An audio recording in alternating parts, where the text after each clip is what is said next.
Siapa nih di antara kalian yang sering banget curhat atau ngobrol panjang lebar sama ChatGPT atau AI lain? Dari mulai nanya PR, minta ide konten, sampai nyeritain masalah pribadi. Kayaknya si AI ini udah jadi temen curhat dadakan buat banyak orang. Emang sih kadang ngerasa lebih nyaman cerita ke robot yang nggak bakal ngejat. Tapi tunggu dulu. Ternyata ada batasannya loh guys, kapan curhat ke AI ini untuk masuk kategori nggak normal menurut psikolog. Jangan sampai keasikan ya.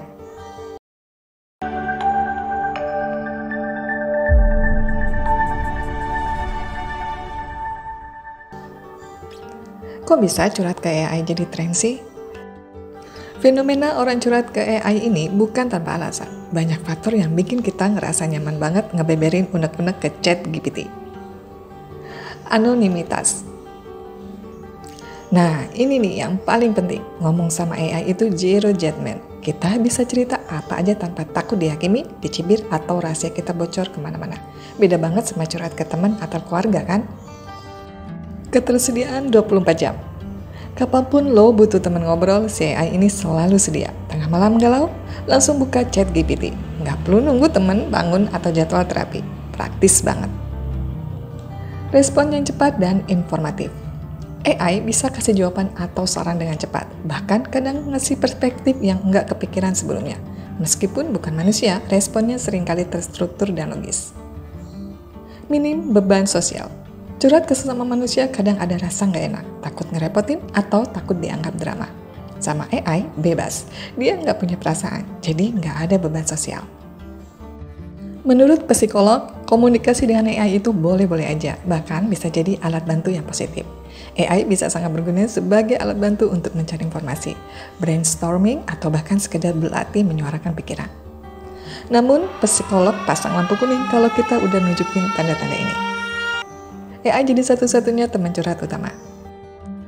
Ini tanda paling jelas. Jika seseorang mulai menjadikan AI sebagai satu-satunya atau sumber utama untuk membahas masalah emosional dan pribadi yang mendalam, dan mulai mengabaikan interaksi manusia, ini tidak normal. Kita sebagai manusia butuh koneksi emosional dan interaksi dua arah dengan sesama manusia. Ketergantungan berlebihan untuk validasi emosional. Lo cuma merasa divalidasi atau dimengerti kalau udah ngobrol sama AI, bahkan lebih percaya sama saran AI daripada orang terdekat. Jika ketergantungan ini membuat seseorang menghindari percakapan sulit dengan orang nyata atau merasa lebih aman di dunia maya, ini patut diwaspadai.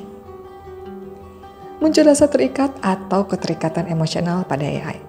Pernah nggak ngerasa sedih atau kesepian kalau nggak bisa akses ChatGPT? Atau malah merasa AI ini paling mengerti dibanding siapapun?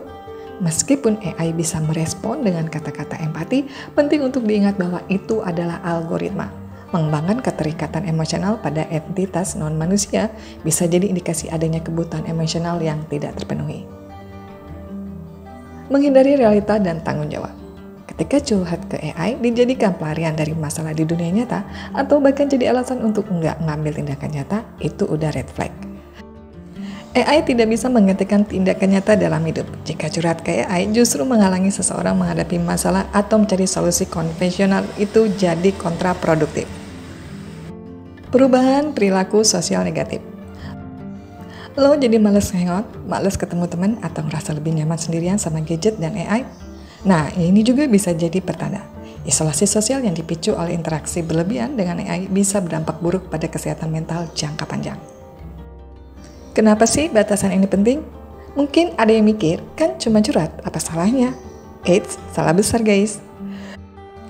Kalau kita terlalu menggantungkan diri pada AI untuk kebutuhan emosional, ada beberapa resiko yang mengintai. Kehilangan keterampilan sosial. Semakin sedikit interaksi manusia, semakin tumpul kemampuan kita buat berempati, negosiasi, atau bahkan membaca isyarat nonverbal. Misinterpretasi emosi. AI nggak punya emosi, dia cuma memproses data dan memberikan respon berdasarkan pola. Bisa jadi respon AI yang kita anggap mengerti itu cuma kebetulan atau hasil dari programnya, bukan pemahaman emosional yang tulus. Solusi yang tidak komprehensif.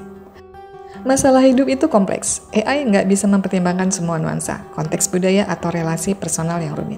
Saran AI mungkin terasa logis, tapi belum tentu cocok atau efektif di dunia nyata. Potensi ketergantungan yang tidak sehat. Sama seperti kecanduan gadget atau game, ketergantungan pada AI bisa bikin kita jadi tidak mandiri dalam mengatasi masalah dan mencari dukungan. Jadi gimana dong biar tetap bisa manfaatin AI tapi nggak kebablasan? Jadikan AI pelengkap, bukan pengganti.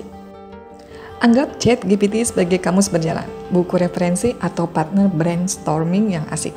Tapi bukan buat masalah hati atau hidup. Prioritaskan ngobrol sama orang terdekat atau profesional.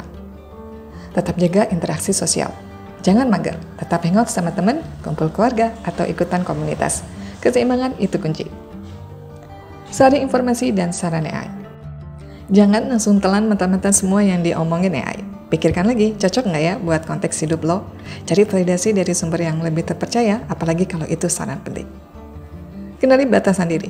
Kalau lo mulai ngerasa, kok gue lebih nyaman ngomong sama AI daripada orang ya? Itu sinyal buat mundur sejenak dan evaluasi lagi. Jangan ragu cari bantuan profesional. Kalau lo merasa kesulitan mengatasi masalah pribadi atau merasa sangat kesepian sampai AI jadi satu-satunya tempat curhat, jangan malu untuk menghubungi psikolog atau psikiater. Mereka adalah ahli yang bisa memberikan dukungan dan solusi yang nyata. Ingat ya sahabat Halo Sehat, teknologi itu keren banget dan bisa ngebantu kita. Tapi koneksi manusia yang tulus itu nggak tergantikan. Jadi gunakan AI secara bijak biar hidup lo tetap balance dan mental tetap waras. Gimana menurut kalian? Ada yang relate sama tanda-tanda ini?